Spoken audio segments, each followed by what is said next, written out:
Hi guys, Robin here. Today I wanted to share a layout with you that I completely scrap lifted. Yes, I said scrap lifted. um, I spent a half an hour on Pinterest today trying to go back and find who did this layout. Because I had done this layout last week and I wanted to give credit where credit's due, but I could not find her. And I don't know if it was a repost or a post or whatever, but it was using this Fifth and Frolic, and that is the paper set that I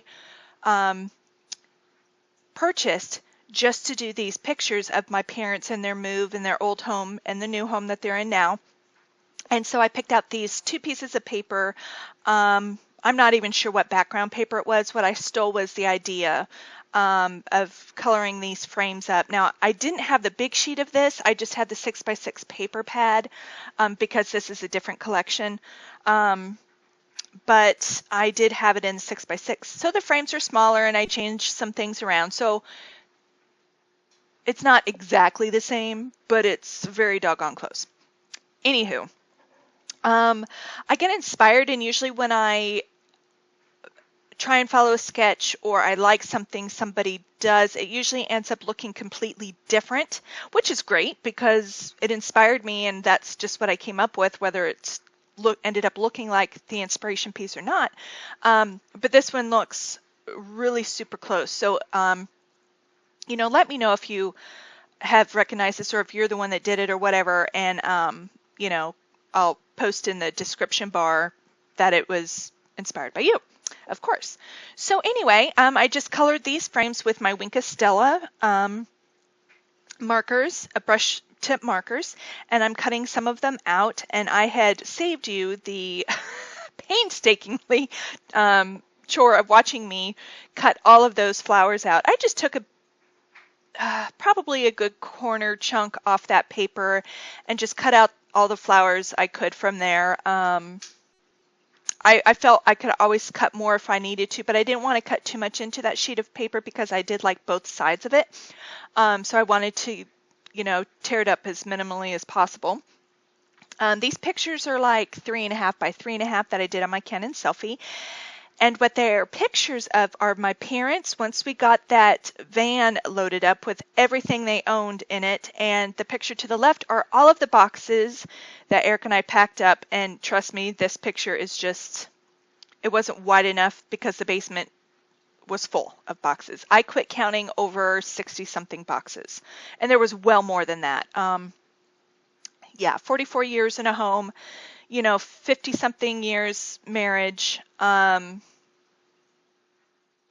You tend to get a lot of stuff. And they had actually got rid of some things before we packed up, and they ended up getting rid of some more once we got back here. But this paper I adore. It's like this gray, it's like a taupe color, browny, gray, whatever, and it has these polka dots on it, and I want more of it. The other side are old-time looking flashcards. And you'll see that I end up cutting one out. It has the number 7 on it, and that is their new house number. And their old house number started with the 7. So, I thought it was fitting for the page. There we go. This page actually went together really quick. There's some elements, like that note card and the paper that I'm mounting their pictures on that are different from the inspiration piece. And but the title's exactly the same. It's to be continued, and it's with the exact same script, the Amy Tan script words.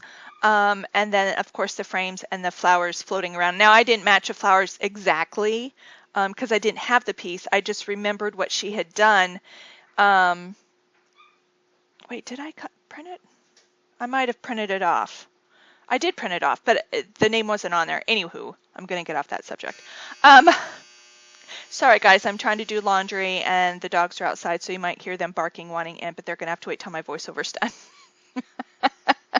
The background is this very subtle triangle pattern, repeating pattern, and I absolutely love it because it gives the back of the piece some texture. Or the look of it without it being overwhelming. And it's just very soothing and comforting. And it just went really well. The color scheme, I want to say it was a super light teal color. But this page went together, like I said, fairly quick, and it was a lot of fun to do. Some of the flowers I decided to adhere directly to the page, and then there was a few others I popped up. I had also taken, well, I told you I did the glitter yellow around the frames, but I had also taken my glitter orange Wink of Stella brush marker and went over just super light strokes here and there to kind of make it look whimsical and fun. The brown was too harsh, the gold wasn't the right color, so when it's held up later you can see some subtle differences in the frames. It was just kind of fun. But oh my goodness, I'm sorry, that's a buzzer to the dryer.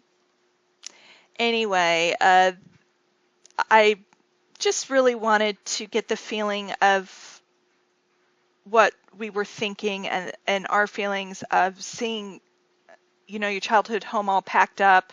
And even though the house looks so different because my parents had done a lot of work and updating in it, like the downstairs is completely different. He carpeted it, repainted, did molding, reconfigured some of the wall space and did the bathrooms, and so not how it was when I was growing up there. But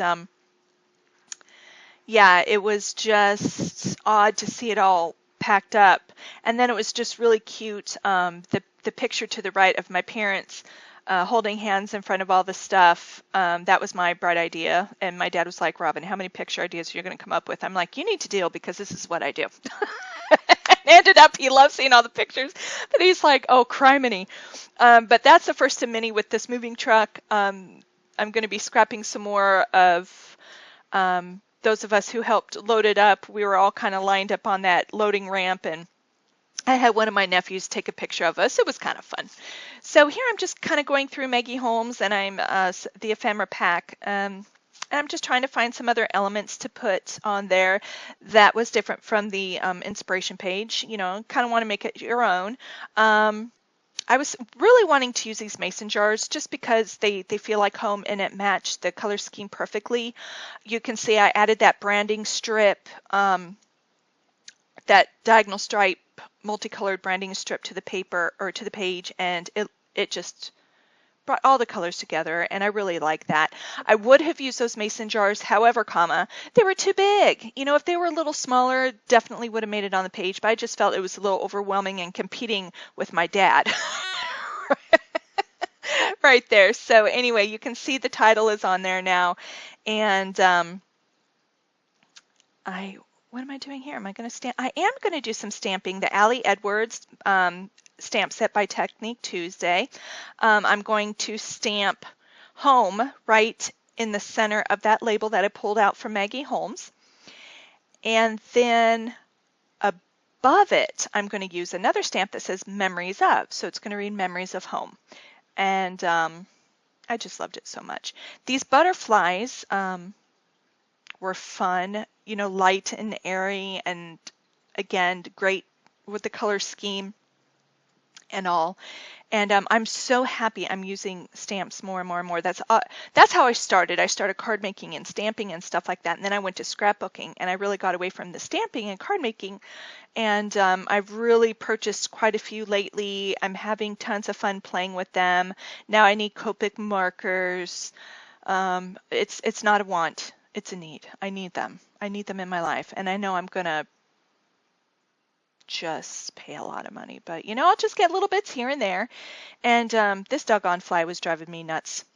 I scrapbooked quite a bit that day and the day after. And so you'll see him revisit. And I wasn't even going to stop to get the doggone thing. I should have. But morning, Rachie.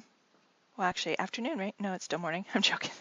I love to add enamel dots to the center of the butterflies. I just think it gives it a fun look, adds to it. It gives it some dimension and fun. I also think I took my Wink of Stella and the clear glitter one, and I went over these roses and rosebuds and some of the leaves with it too, just to give it a little something something. And the page is almost done. I think I'm just going to add a few more enamel dots. The journaling is going to go in the 2 picture frames on the left there on the edge of the paper. And you'll be able to read it during the close-up. But my parents so far are really, really enjoying their new home. They don't miss Tacoma, the hustle and bustle and the busy streets. The town that they live in is just right up their alley, and they're just really enjoying it. Of course, they miss, you know, some of my. I don't mean some of my siblings as in they don't miss all of them, but they miss the ones that are there near them. Of course, they miss all of them. But anyway, I'm just doing a little bit of sentimental journaling in here, and I can't remember if I add sprinkles to this page or not. I don't think I do. I think I just wanted to keep it light and airy, and I really love how this turned out. So this is going to be, this Fifth and Frolic is definitely going to be a paper pack I'm really going to enjoy using. I love the soft tones and the patterns of this paper pack, and I wish I had more embellishments that went with it and the 6x6 paper pad, but I don't. I'm just writing the date up there because I wanted to remember when it was, and I think that's about it. So thank you for joining me, and you guys mean the world to me. Thank you to all my old and new subscribers and the wonderful, wonderful comments you guys leave me. You put me in such a great mood, and you're so flattering, and I love watching your videos, and I love it when you tag me in something that I inspired you to make. That just makes me so incredibly happy. You just don't even know. So continue to share and give this a thumbs up to let YouTube know if you enjoy it. And I will see you on the next layout. I'll talk to you later. Bye.